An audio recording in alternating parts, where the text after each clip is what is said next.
lagay na natin dito sa ating pinggan. Ayan.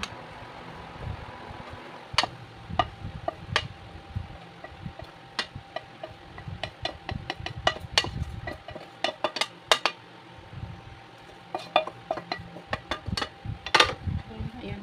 Ayusin natin.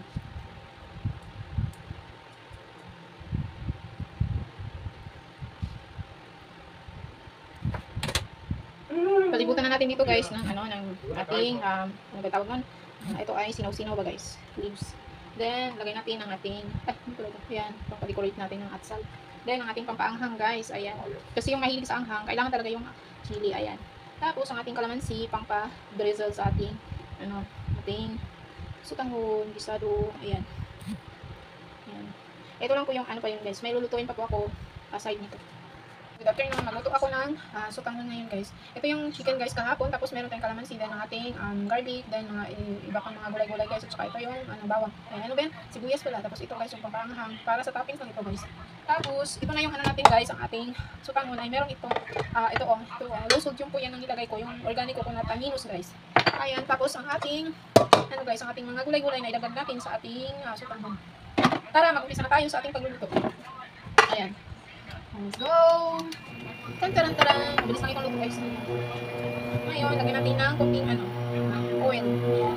Kunti lang yan guys. Para lang ito sa mga ating spices. Lagyan natin ang garlic. Garlic. Tapos, lagyan natin ang ating onion. Okay, lagyan natin ang ating chicken. Ayan guys. Ito ay nakalimutan ko pala guys. Ito ang ating pangkalasa. Ito ay mayroong cumin at saka iba pang mga spices.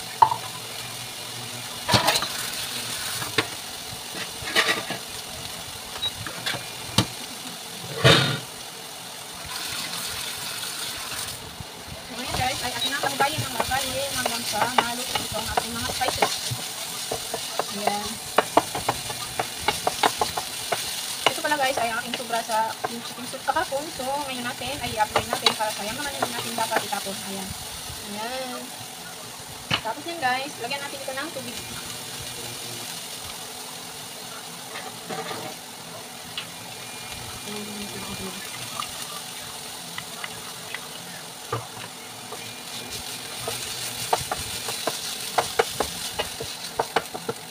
Ayan.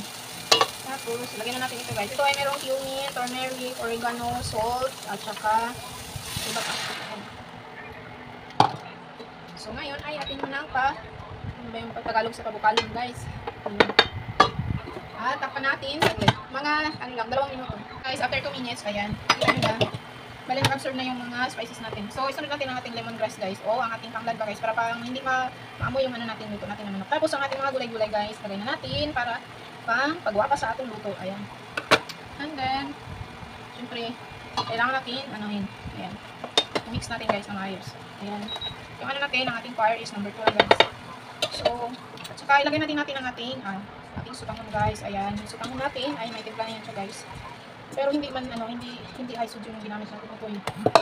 So, ngayon guys, ay natin ganyan. I-absorb natin ang ating sutanghon at saka gulay. Ayan. Takpan natin ng mga, siguro mga 1 minuto kalahati lang. Ayan. Guys, tingnan natin kung ready na ba siya. Ito mga 2 minutes pala guys yung inabot. Ayan. Ito na guys, lahugayin na natin ng maayos guys. Ayan. Ito yung natin. Ayan. Saka idagdag na natin itong natin. Ito.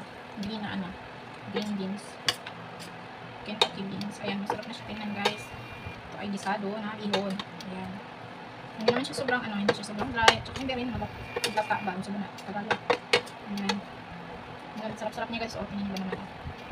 Ayan. Ayan. Ready na ito i-serve. Ayan. Ito na natin. Ayan. Ito na yung naluto na natin guys. Yung sutanghon natin. Nagisado with chicken. Ayan. Ang sarap-sarap nito.